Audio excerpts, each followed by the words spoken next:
اگلا سوال ہماری ایک اسلامی بہن کی طرف سے جو انتہائی دردناک ہے. جی. اسلام دین فطرت ہے اور ہم مسلمانوں کو عدل و مساوات کا حکم دیتا ہے، لیکن ہمارے معاشرے میں ہندوانہ اثرات آج تک موجود ہیں. ایک طرف تو مظلوم بیوی کو ہمیشہ خاوند اور اس کے خاندان والوں کی جانب سے ملنے والے ظلم و ستم پر صبر کی تلقین کی جاتی ہے، جبکہ دوسری طرف مردوں کو کھلی چھٹی ہے کہ وہ اپنی بیوی کو مار پیٹ بھی سکتا ہے. اگر وہ مظلوم بیوی کو گلا شکوہ کرے تو اس بیچاری کو خاوند کے فضائل اور حقوق گنوائے جاتے ہیں. بالکل صحیح کہا. اس کے برعکس خاوندوں کو سمجھانے یا صبر کی تلقین کرنے کا کوئی بندوبست موجود ہی نہیں ہے. ٹھیک. علی بھائی سے پوچھ کر بتائیں کہ ایسے خوفناک ماحول میں ایک مظلوم عورت اپنے خاوند سے اپنا جائز حق کیوں کر لے سکتی ہے؟ مزید یہ کہ ماں باپ کی وفات کے بعد ایسی مظلوم عورت کو اس کے بھائیوں کی جانب سے جائیداد سے بھی محروم کر دیا جاتا ہے. کیا مسلمانوں نے ابھی تک اسلام صحیح معنوں میں قبول نہیں کیا؟ پلیز تفصیلی جواب عنایت فرمائیں. بالکل جی، انہوں نے صرف کلمہ پڑھا ہے. وہ مولانا مودودی رحمہ اللہ تعالیٰ کہا کرتے تھے انڈیا پاکستان بنگلہ دیش کے لوگوں نے اسلام قبول نہیں کیا، اسلام نے ان بیچاروں کو قبول کر لیا ہوا ہے کہ مسلمان ہیں. اگر انہوں نے اسلام قبول کیا ہوتا تو اللہ اور اس کے رسول کو بھی مان رہے ہوتے اور اللہ اور اس کے رسول کی بھی مان رہے ہوتے عز و جل و صلی اللہ علیہ وسلم. پھر ان کو پتہ ہوتا ہے کہ ہیومن ڈگنیٹی کس چیز کا نام ہے. اور میں بالکل وثوق سے کہتا ہوں کہ ہمارے سب کانٹیننٹ کے معاشرے میں عورت مظلوم ہے، بہت مظلوم ہے. یہ بالکل ٹھیک انہوں نے کہا کہ عورتوں کو تو فضائل سنائے جاتے ہیں کہ جناب خاوند کا یہ حق، خاوند کا یہ حق، اور خاوند مارتا رہے. اس کو کوئی نہیں سمجھاتا کہ یار تجھے بھی تیری بیوی کے بارے میں پوچھا جائے گا. As far as human dignity is concerned, مرد و عورت اسلام میں برابر ہے. ہیومن ڈگنیٹی میں، انسانیت کی جو عظمت ہے، اس میں مرد و عورت میں کوئی فرق نہیں ہے. اور اللہ تعالیٰ نے اس چیز کو قرآن حکیم میں بڑا کیٹاگوریکل مینشن کیا اس مرد و عورت کے فرق کے ساتھ. یہ جو آپ کے وہ نکاح کے خطبے میں بھی آیت پڑھی جاتی ہے، سورہ النساء کی پہلی آیت ہے. سورہ النساء کتنی بڑی سورت اور ساری عورتوں کے حقوق کے اوپر. اعوذ باللہ من الشیطان الرجیم، بسم اللہ الرحمن الرحیم. یا ایھا الناس، اے لوگو، اتقوا ربکم الذی خلقکم من نفس واحدہ، اس رب کا تقوی اختیار کرو، اس سے ڈر جاؤ جس نے تمہیں ایک جان سے پیدا کیا تھا. وخلق منہا زوجہا، اور اسی ایک جان سے اس کی بیوی بھی بنائی تھی، یعنی حضرت آدم علیہ السلام کی پسلی سے اماں حوا پیدا ہوئی، یعنی اوریجن تو ایک ہے. وبث منہما رجالا کثیرا ونساء، اور پھر اس میاں بیوی سے کثیر تعداد میں مرد و عورت زمین میں پھیلا دیے. واتقوا اللہ الذی تساءلون بہ والارحام، اس اللہ کا تقوی اختیار کرو کہ جس کے واسطے سے تم ایک دوسرے سے سوال کرتے ہو، اور رحمی رشتوں کا تقدس اس اللہ کی وجہ سے کرتے ہو. الٹیمیٹلی یہی ہوتا ہے نا، جب کوئی جھگڑا ہو تو کہتے ہیں یار خدا واسطے معاف کرتے. تو اللہ فرما رہا ہے جس اللہ کا نام لے کے اپنے مسئلوں کو الٹیمیٹلی سالو کرواتے ہو نا، اس سے ڈرو بھی. ان اللہ کان علیکم رقیبا، بے شک اللہ تعالیٰ تمہیں دیکھ رہا ہے جو کچھ تم اعمال کر رہے ہو. تو ہیومن ڈگنیٹی میں سب برابر ہے. پھر سورہ الحجرات میں بھی آیا نا کہ اللہ تعالیٰ نے تمہیں قبیلوں میں، خاندانوں میں اس لیے بانٹا ہے تاکہ تمہاری پہچان ہو. ان اکرمکم عند اللہ اتقاکم، اللہ کے نزدیک وہی عزت والا ہے جو تقوی والا ہے. پھر یہ نہیں دیکھا جائے گا ابھی سیدہ فاطمہ جو ہے وہ جنتی عورتوں کی سردار کیوں ہے، کسی مرد کو کیوں نہیں بنایا گیا؟ سر انہوں نے پرفارم کیا. اور ابو لہب حضور کا سگا چچا ہے، دوزخ میں جائے گا، پرفارم نہیں کیا. پرفارم کرے گا تو اس کو بینیفٹ ملے گا. تو ہیومن ڈگنیٹی میں یہ چیز یاد رکھیے گا. اور آپ علیہ السلام کا آخری خطبہ جو اکثر ہم ٹی وی چینلز پہ بھی دیکھتے ہیں، مسند احمد میں صحیح سند سے حدیث ہے، آپ علیہ السلام نے حجۃ الوداع کے موقع پہ فرمایا تھا، لوگوں، اللہ تعالیٰ نے سیدنا آدم علیہ السلام کو مٹی سے پیدا کیا تھا، تم سب اسی آدم کی اولاد ہو. اور آدم مٹی سے پیدا ہوئے تھے، کسی گورے کو کالے پر، کسی کالے کو گورے پر، کسی سرخ کو سیاہ پر، کسی سیاہ کو سرخ پر. کوئی کسی عربی کو اجمی پر، کسی اجمی کو عربی پہ کوئی فضیلت نہیں ہے مگر تقوی کی بنیاد کے اوپر. کوئی یعنی ہیومن ڈگنیٹی میں کوئی فرق نہیں ہے، برابر ہے. البتہ جب مرد و عورت مل کے ایک خاندان کو وجود دیں گے، پھر خاندان ایک ادارہ ہے. ادارے میں ظاہر ہے کہ ایک ادارے کے دو ہیڈ نہیں ہو سکتے، وہ ایک ہی ہوگا. پھر اس میں سورہ نساء میں ہے الرجال قوامون علی النساء، مرد عورتوں پہ حاکم بنائے گئے. حاکم کا یہ مطلب نہیں ہے ان کی پینٹی لگائیں، مراد یہ ہے کہ پھر الٹیمیٹلی جب ٹائی پڑے گی تو مرد کی بات مانی جائے گی، باقی وہ جو غلط کام کرے گا وہ اللہ کے حضور جواب بھی دے گا. ظاہر ہے پھر اس طرح معاشرے کا نظام نہیں چل سکتا نا جب دو ہوں.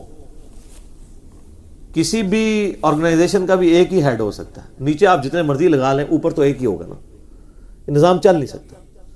تو اس کی وجہ سے شاید بعض مردوں کے دماغ کے اندر یہ خمار آ گیا کہ جی وہ عورتوں کی پھینٹی لگانا شروع کر دیں گے.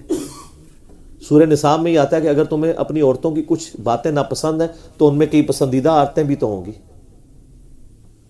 یعنی اتنی سختی کے ساتھ اسلام میں اس چیز کی ترغیب دلائے گی کہ آپ نے عورتوں کی رسپیکٹ کرنی ہے. اور دیکھیں اللہ نے کیسا بندوبست کیا ہے. عورت جب چھوٹی ہوتی ہے تو باپ کی شفقت میں، جوان ہوتی ہے تو خاوند کی محبت میں، اور بڑھاپے کو پہنچتی ہے تو اولاد نے اس کی رسپیکٹ کرنی ہے. بخاری میں حدیث ہے، نبی علیہ السلام سے ایک شخص نے آ کے پوچھا مجھ پہ سب سے زیادہ حق میرا کس کا ہے؟ حسن سلوک کے اعتبار سے سب سے زیادہ میرا حقدار کون حق رکھتا ہے مجھ پہ مخلوقات میں سے؟ تو نبی علیہ السلام نے فرمایا تیری ماں. اس نے پھر پوچھا، فرمایا تیری ماں. پھر پوچھا، فرمایا تیری ماں. چوتھی دفعہ فرمایا تیرا باپ. باپ کا چوتھا نمبر ہے، پہلے 3 کے 3 نمبر ماں کے ہیں. اب یہاں پہ عورتیں اوپر ہیں، حتیٰ کہ سن نسائی میں حدیث ہے جنت تیری ماں کے قدموں کے پاس ہے. یعنی یہ فزیکلی پاس نہیں، مراد یہ کہ ماں کی خدمت کر کے تم جنت کما سکتے ہو. لیکن یہاں پہ چونکہ ایک ایشو عورت کے اعتبار سے ڈسکس ہو رہا ہے کہ اس کے خامند نے اس کو رسپیکٹ دینی ہے، تو اس میں ظاہر ہے کہ جب دین کی تعلیم نہیں ہوگی تو عورتوں کا استحصال اسی طریقے سے ہوگا. اور پھر یہ جو آپ آج کل این جی اوز کے اوپر غصہ کھاتے ہیں کہ وہ ہماری عورتوں کو دلیر کر رہے ہیں مردوں کے اوپر، تو سر مردوں نے کون سے عورتوں کو بیسک ہیومن رائٹس دیے ہیں کہ ان کی عورتیں ان پہ دلیر نہ ہوں؟ آپ خود ایڈ فیول ٹو فائر کر رہے ہیں. آپ کیوں نہیں عورتوں کو حقوق دے رہے؟ کیوں جدادیں ان کی دباتے ہیں؟ وہ کہتے ہیں جی بہن نے معاف کر دیا ہے. نہ، بہنوں سے بھی پوچھیں، وہ کہتے ہیں یا تو ہم بھائی رکھ لیں یا جداد رکھ لیں. کسی حد تک ٹھیک ہے. آج اگر کوئی شخص اپنی بیوی کو چھوڑتا ہے وہ عورت کہاں جائے گی؟ میکے. اگر ماں باپ فوت ہو گئے تو بھائیوں کے پاس جائے گی نا. تو عورت پوری زندگی انسیکیور گزارتی ہے کہ کسی بھی خاوند کا دماغ پھرتے کو ٹائم لگتا ہے. پھر پاکستانی خاوند تو اس نے پیچھے بھی اپنا رکھا ہوتا ہے کہ اس نے مجھے چھوڑ دیا تو میں کہاں جاؤں گی. تو وہ پھر اگر اس کو سیکیورٹی ہو کہ وہ پیچھے بھی میرے بھائی مسلمان ہیں، اگر میں نے جداد لی اپنا حق تو وہ یعنی میرے لیے فرعون نہیں بنیں گے اور کہیں گے اس کا حق تھا، تو وہ بے فکر ہو کے لے گی حق. اور یہ جو کہتے ہیں نا معاف کر دیا، میں ان کو کہتا ہوں پہلے جداد کی تقسیم کریں، ان کے ہاتھ میں ان کا حصہ دیں، پھر میں دیکھتا ہوں کون سی بہن معاف کرتی ہے. اس بہن کی اولاد ہی کہے گی کہ اما جی کیا ہویا جے آگ کہہ رکھو تسی نہیں رکھنا سانو دیو پرا نو کیوں دے رہی ہو.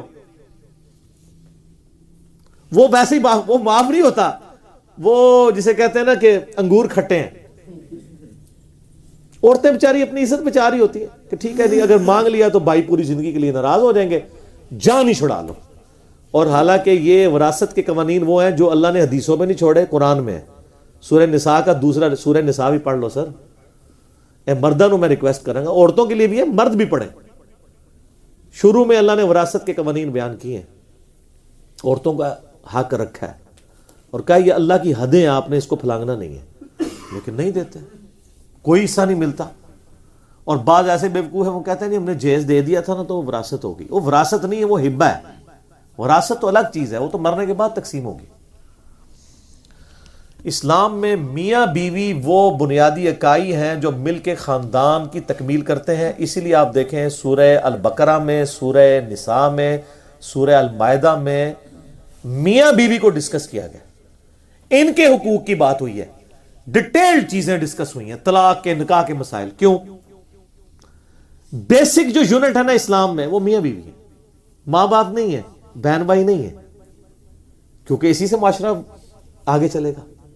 حتیٰ کہ مسلم شریف میں ایک حدیث ہے، نبی علیہ السلام فرمایا کہ شیطان کا تخت پانیوں پہ لگا ہوا ہے. شام کے وقت سارے اس کے جو چیلے ہیں نا وہ آ کے اس کو خبر دیتے ہیں آج ہم نے فلاں شخص سے فلاں گناہ کرایا، فلاں سے فلاں، فلاں سے فلاں. ایک وہ اتنا امپریس نہیں ہوتا، ایک آ کے کہتا ہے آج میں نے میاں بیوی میں جدائی کروا دی، اس کو وہ جفی ڈال کے ملتا ہے کہ تو نے اصل کام کیا ہے. ہاں شیطان کو بھی یہ بات پتا ہے کہ میاں بیوی الگ ہو گئے تو اولاد تو گئی.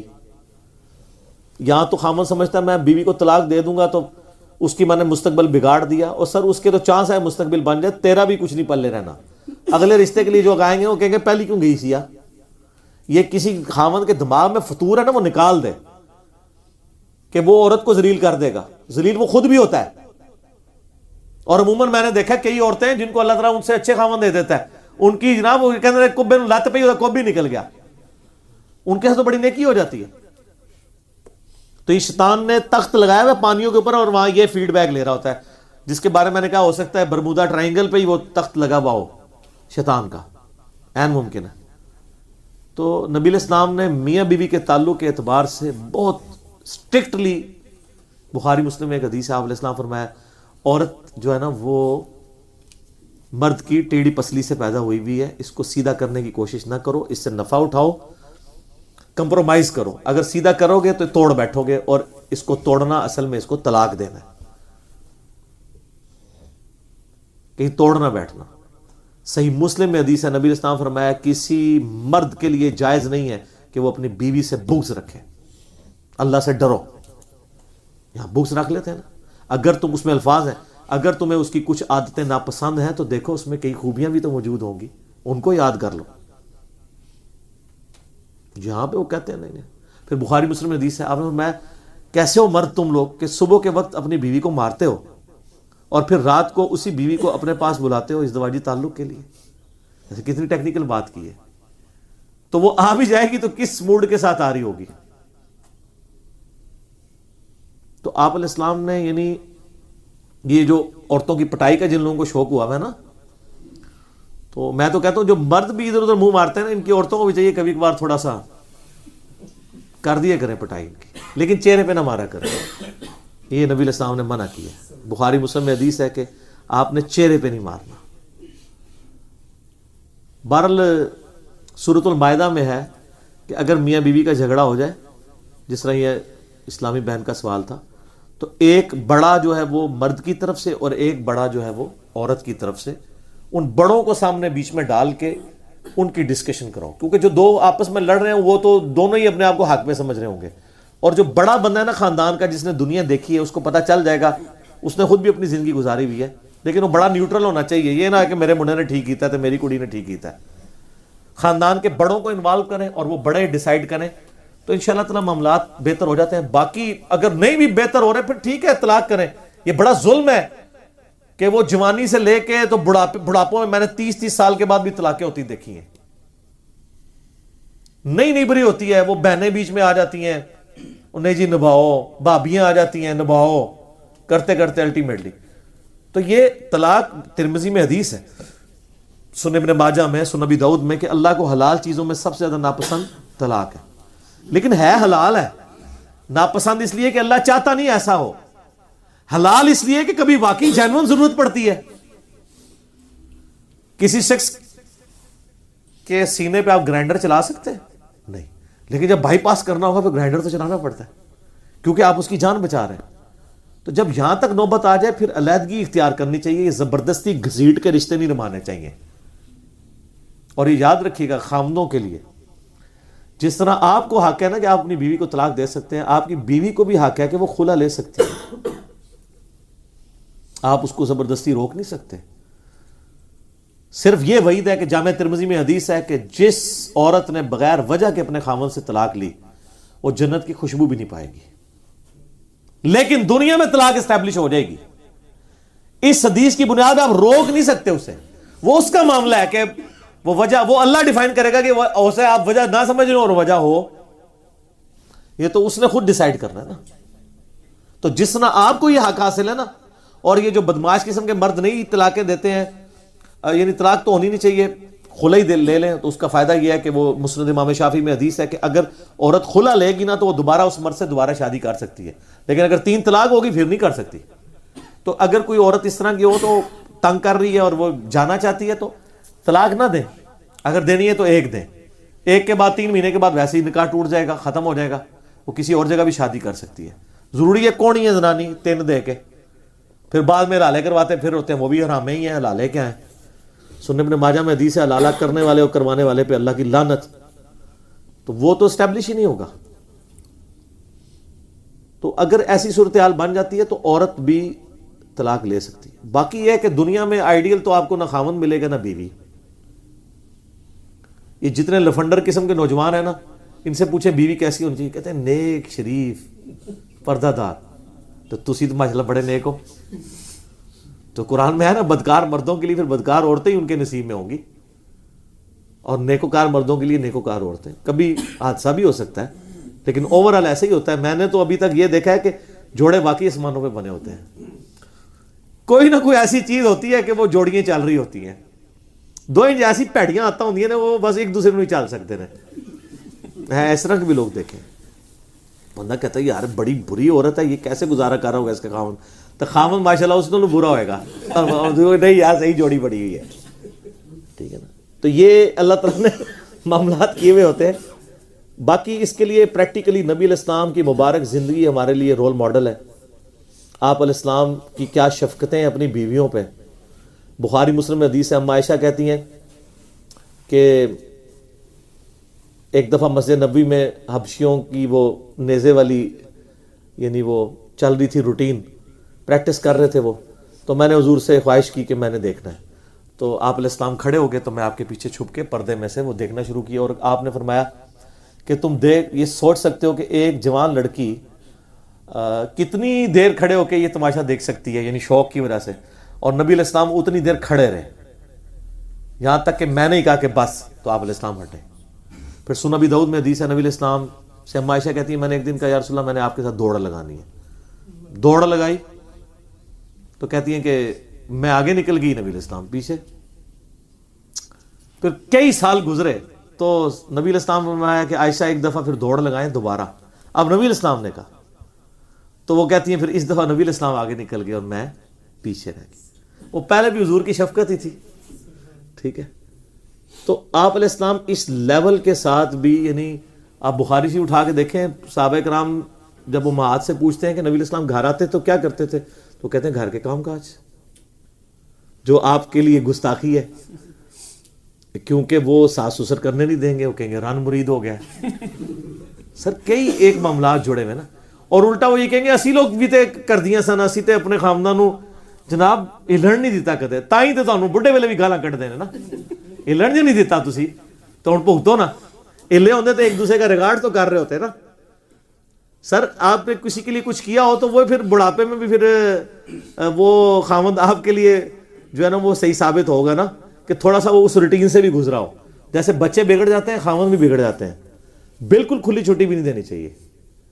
عورتیں جو بالکل کمپرومائز کر کے گھٹ گھٹ کے زندگی گزارتی ہیں ان کو یعنی خامدوں کو وقتاً فوقتاً تلقین کرنی چاہیے. اور خامد بھی جو آئے دن اپنے حقوق گنواتے رہتے ہیں وہ یہ بھی دیکھیں کہ بھی نبی علیہ السلام نے ہمارے لیے کیا فرمایا. صحیح مسلم میں حدیث ہے میں اپنی وفات کے بعد سب سے بڑی آزمائش تمہاری بیویاں تمہارے لیے چھوڑ کے جا رہا ہوں، یعنی ان کا خیال رکھنا ہے. صحیح بخاری میں حدیث ہے نبی علیہ السلام ایک قافلے میں جب آپ جایا کرتے تھے تو جن اونٹوں کے اوپر عورتیں بیٹھی ہوتی تھی نا تو آپ علیہ السلام اونٹ ہانگنے والے کو کہتے تھے آہستہ ہانکو، شیشیاں ہیں کہیں ٹوٹ نہ جائیں. ہائے ہائے ہائے ہائے، جسے صنف نازک کہتے ہیں. نبی علیہ السلام عورتوں کا اتنا ریگارڈ کرتے تھے، اتنی عزت دیا کرتے تھے. تو بیویوں کو عزت دینا کوئی یعنی ان کے نیچے لگنا نہیں ہے. نبی علیہ السلام نے جامع ترمذی میں حدیث ہے آپ علیہ السلام فرمایا کہ اگر تمہیں اپنے بیوی پہ غصہ آئے تو اس کو مت مارو، بس زیادہ سے زیادہ اس کے بسترے سے اپنے بسترے سے اسے الگ کر دیا کرو کچھ دنوں کے لیے. اور خود آپ علیہ السلام نے بھی کیا ہے، بخاری مسلم میں آتا ہے 1 مہینے تک آپ اپنی بیویوں سے ناراض رہے. واقعہ ایلا جس کے کانٹیکس میں سورۃ الاحزاب کی آیات نازل ہوئی کہ بھئی اگر ہمارے نبی کے ساتھ گزارا کرنا ہے تو فقر کے ساتھ، ادروائز اے نبی ان سے کہو کہ میں تمہیں دنیا کا مال دے کے چھوڑتا ہوں. پھر امہات نے کہا نہیں، ہم اللہ اور اس کے رسول اور آخرت کو قبول کرتی ہیں، ہم اسی طریقے سے آپ علیہ السلام کے ساتھ گزارا کریں گے. تو اگر نبی کی بیویوں سے نبی علیہ السلام کو تکلیف پہنچی ہے تو آپ لوگوں کی بیویوں سے اگر آپ کو کبھی تکلیف پہنچے تو اس میں غصہ کھانے کی، طلاق دینے کی، ان چیزوں کی کوشش نہیں کرنی چاہیے. صبر و شکر کے ساتھ زندگی گزاریں. لیکن ہمارے کرائٹیریا اور ہے نا.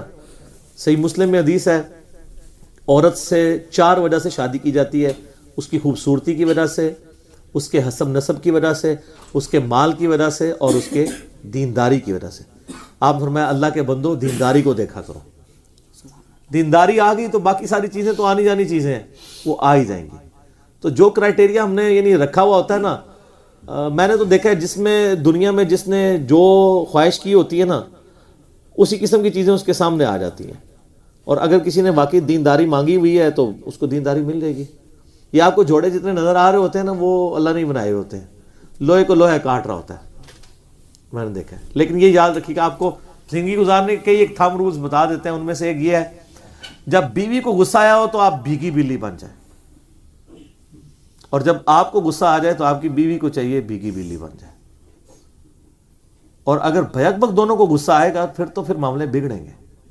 اور یہ خاموشی اختیار کرنا بہت بڑا مرہم ہے۔ اور اللہ تعالیٰ نے عورتوں میں تو ایسا سیفٹی والو رکھا ہے کہ میں نے دیکھا کہ مرد زیادہ کھوری ہوتے ہیں، عورتیں تو بیچاری تھوڑی دیر بعد سب کچھ بھول بھال جاتی ہیں، اور مردوں نے بڑی پرانی باتیں یاد رکھی ہوتی ہیں۔ آپ ذرا دیکھیں نا عورتیں کس تکلیف سے گزر رہی ہوتی ہیں، پورا دن ان کا کام ہوتا ہے، پھر بچوں کو دیکھنا، اور پھر خاوند صاحب بھی پھر پتہ نہیں کیا کچھ ایکسپیکٹ کر رہے ہوتے ہیں۔ کیا فرق پڑتا ہے اگر کوئی اپنے کپڑے استری کر لیتا ہے، بچوں کے کپڑے استری کر دیتا ہے، اپنی جوتیاں پالش کر لیتا ہے، اس سے کوئی فرق پڑتا ہے؟ اپنے کھانے والی پلیٹ خود دھو لیتا ہے، اس سے کوئی فرق پڑتا ہے؟ وہ نیچے لگ جائے گا۔ تو اسلام نے جو معذرت کے ساتھ عورتوں کو حقوق دیے تھے وہ واقعی نہیں ملے۔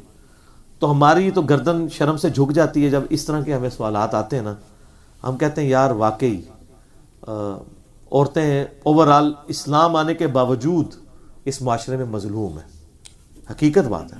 اوورآل آپ دیکھیں، کوئی اکا دکا آپ کو کیس مل جائیں گے، کسی عورت نے خامند کو پکا کے کھا لیا ہے کوکر میں، وہ سر وہ آئے دن کبھی کسی خامند کے منہ پہ بھی تیزاب پھینکا ہے کسی نے؟ یہ آئے دن تیزاب کے واقعات عورتوں کے لیے آتے ہیں نا۔ کبھی کسی خامند کے اوپر بھی چولہا پھٹا ہے، عورتوں کے لیے پھٹ رہے ہوتے ہیں نا۔ زیادہ تر عورتیں مظلوم ہیں اس معاشرے کے اندر سٹل۔ لیکن میں ایک کریڈٹ دوں گا دنیاوی تعلیم کو، کہ جو دنیاوی طور پہ پڑھے لکھے لوگ ہیں نا، ان کا ایٹیچیوڈ اپنی بیویوں کے ساتھ بنسبت ان پڑھ جاہل گنوار قسم کے لوگوں کی نسبت، ایون وہ دیندار بھی کیوں نہ ہو، بہتر ہے۔ کئی لوگ باہر دیکھیں ان کی خوش اخلاقی مشہور ہے، اور اندر کتے سے زیادہ ان کا برا حال ہوتا ہے۔ کتا تو پھر بھی تھوڑی دیر خاموش ہو جاتا ہے، لیکن وہ اپنے، اور سر یاد رکھیے گا جامعہ ترمذی میں حدیث ہے، تم میں سب سے بہتر وہ ہے جو اپنے گھر والوں کے لیے، بیوی بچوں کے لیے بہتر ہو۔ باہر کی خوش اخلاقی کو چاٹنا ہے؟ اگر آپ کے بیوی بچے آپ کے شر سے ڈرتے ہیں کہ آپ گھر میں انٹر ہو تو سانپ سونگ جائے ان کو، تو آپ تو سمجھتے ہیں یہ روب ہے۔ اس کا الٹیمیٹ رزلٹ یہ ہونا ہے کہ جب بچے جوان ہونے ہیں، عورت مضبوط ہو جائے گی اور خامن جو ہے وہ کمزور ہو جائے گا۔ ہمیشہ تو یہ روب قائم نہیں رہنا۔ روب اپنے اخلاقیات کی وجہ سے ہوتا ہے۔ فرینکنس ہونی چاہیے اولاد میں اور ماں باپ کے اندر۔ روب نہیں ہونا چاہیے کہ وہ آپ سے کوئی چیز ڈسکس بھی نہ کریں۔ میں نے تو اللہ کے فضل سے جس حد تک کوشش کرتا ہوں، کوئی نقصان ہوتا ہے میرے بچے فوراً مجھے، جس طرح ہم لوگ بچپن میں اپنے ماں باپ سے ہوئے ہوئے نقصانات چھپایا کرتے تھے، ہمارے بچے نقصان ہوتا ہے جیسے میں گھر میں انٹر ہوتا ہوں، وہ بابا وہ گھڑی کا شیشہ ٹوٹ گیا، خود بتا دیتے ہیں۔ کیوں؟ ان کو پتہ ہے مارنا کوئی نہیں ہے، تھوڑا سا ڈانٹنا ہے اور اس کے بعد آندہ احتیاط کرنی ہے، کیونکہ شیشہ آپ کے مارنے سے واپس کوئی نہیں آنا۔ ہمارے اسلام آباد میں ایک واقعہ ہوا، ایک بندے نے نئی گاڑی نکلوائی، یہ بالکل اوریجنل واقعہ ہے، گاڑی نہیں نکلوائی تو اس کے چھوٹے سے بچے نے نا، بچہ ہوتا ہے 8-10 سال کا بچہ تھا، اس نے نا اس کے اوپر ایک چابی پھیر دی یوں کر کے نا، تو وہ اس پہ نشان لگ گیا۔ تو چابی نے کیا نشان لگایا؟ وہ ڈینٹنگ پینٹنگ والے کے پاس جائیں گے، کیا ہوگا؟ گاڑی ایکسیڈنٹ میں بھی ضائع ہو سکتی ہے، ویسے بھی نامعلوم پتھر بھی آ کے لگ سکتا ہے، کچھ بھی ہو سکتا ہے، ایکسیڈنٹ بھی ہو سکتا ہے۔ اس کو اتنا غصہ آیا کہ ابھی تو لا کے رکھی ہے میں نے، اس نے غصے سے اپنے بچے کو دھکا دیا تو وہ بچہ شولڈر کے بال گرا، جا کے سیڑھی پہ اس کا شولڈر لگا، اس کو انٹرنل ایسا زخم ہوا، اس میں پیپ پڑ گئی، الٹیمیٹلی اس کا بازو یہاں سے کٹ گیا۔ تو چٹ لے اپنی گڈی نو، پوری زندگی بہ کے تو 1 لاکھ گڈیاں دے کے بھی وہ بازو نہیں دوبارہ لے کے آ سکتا۔ اب وہ پوری زندگی اپنے اس بچے کا سامنا کر سکتا ہے؟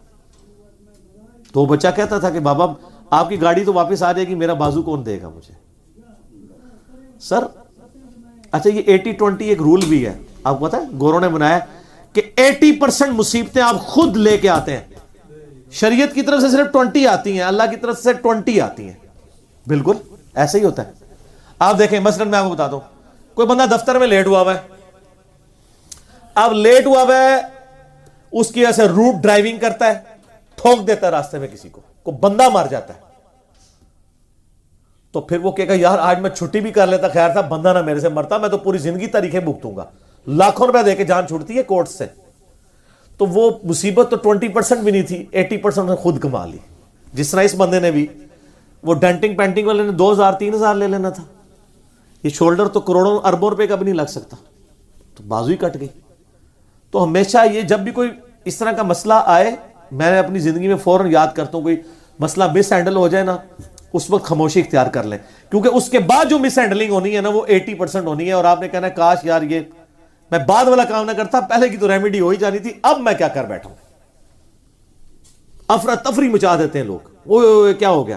اس کے لیے آپ کو چیزیں کیلکولیٹ کرنی ہوں گی کہ اچھا یہ ہو گیا، اس کا اب کچھ ہو سکتا ہے، یہ ہو سکتا ہے. تسلی سے بیٹھ کے سوچے تو آپ کو پتہ چلے گا یار اتنا بڑا بھی نہیں کوئی بگاڑ آیا، اس کو ہینڈل کیا جا سکتا ہے. لیکن اس کے اگینسٹ جو آپ واویلا ڈال دیتے ہیں، جو مصیبت کھڑی کر دیتے ہیں، وہ پھر ایک مصیبتوں کی ایک چین شروع ہو جاتی ہے اور وہ ریورس نہیں ہوتی. میں اس پہ گھنٹوں بول سکتا ہوں، لیکن میں نے چند ایک باتیں سامنے رکھی ہیں، اور میں مردوں سے ریکویسٹ کروں گا کہ مرد بننا یہ نہیں ہے کہ عورتوں کو مارو، آدم کے بچے بنو، آدمیت لے کے آؤ اپنے اندر، انسانیت لے کر آؤ، بیویوں کی عزت کرو. اور آخر میں ایک میں آپ کو حدیث بتاتا ہوں، صحیح مسلم میں حدیث ہے، نبی علیہ السلام نے فرمایا یہ دنیا برتنے کی جگہ ہے اور سب سے بہترین متاع نیک بیوی ہے. یعنی اس کائنات میں سب سے بڑی دولت دنیا کی زندگی گزارنے کے لیے انسان کے لیے نیک بیوی ہے. تو اب یہ نہ ہو کہ آپ خود تو بدکار ہیں اور آپ سمجھتے ہیں کہ میری بیوی مجھ سے زیادہ نیک ہو. جس طرح کے آپ ہیں اسی قسم کی آپ کو بیوی ملی ہیں، اللہ کا شکر ادا کریں، زیادہ تر کو بہتر ملی. یہ زیادہ جو یہ دماغ خراب ہے نا مردوں کے، میں نے دیکھا عورتیں بہت کم برائی میں انوالو ہوتی ہیں. عورتیں تو عموماً ان کی جو تربیت ہوئی بھی ہوتی ہے نا، وہ بیچاری شادی کے بعد خاوند کو ہی سب کچھ سمجھ رہی ہوتی ہیں. یہ کوئی 2-4 کیسز جو میڈیا میں رپورٹ ہوتے ہیں، یہ کروڑوں میں سے 2-3 ہیں. یہ پورے معاشرے کی عکاسی نہیں کرتے، لیکن مردوں میں اکثریت ہیں جو اس طرح کے برے کاموں میں انوالو ہوتے ہیں. تو وہ جب انوالو ہوتے ہیں پھر ان کی بیویاں بھی اگر ہو جائیں تو ان کو غصہ کھانے کی ضرورت نہیں ہے، وہ خود بھی تو یہی کچھ کر رہے ہوتے ہیں. تو اللہ کا شکر ادا کریں، اور جو گیون حقوق ہے نا بیویوں کے وہ ان کو دیں. اللہ سے ڈریں، اللہ کے حضور آپ نے پیش ہونا ہے، اور بچت کوئی نہیں ہونی ہے. لیکن دوسری طرف اگر آپ نے بیوی بچوں کا خیال رکھا تو مسلم شریف میں حدیث ہے کہ سبحان اللہ بھی صدقہ ہے، الحمدللہ کہنا بھی صدقہ ہے، لا الہ الا اللہ بھی صدقہ ہے، اللہ اکبر بھی صدقہ ہے، انسان کا راستے سے تکلیف دہ چیز دور کرنا بھی صدقہ ہے، انسان کا اپنے بیوی بچوں کے منہ میں نوالا ڈالنا بھی اللہ کے حضور نیکی اور صدقہ ہے، حتیٰ کہ تمہارا اپنی بیویوں کے ساتھ ازدواجی تعلق قائم کرنا بھی صدقہ ہے، اس میں بھی تمہیں ثواب ملے گا. صحابہ نے کہا باقی ساری چیزیں تو سمجھ آتی ہیں، یہ جو ازدواجی تعلق ہے اس پہ بھی آپ نے فرمایا اگر یہی تعلق تم کسی ایسی عورت سے پورا کرو جو تمہارے لیے حلال نہیں ہے تو کیا تمہیں گناہ ملے گا؟ کہا یا رسول اللہ ملے گا. تو فرمایا اس پہ تمہیں پھر ثواب بھی ملے گا. سبحان اللہ. یہ ہے اسلام کا کانسیپٹ نیکی کا. ٹھیک ہو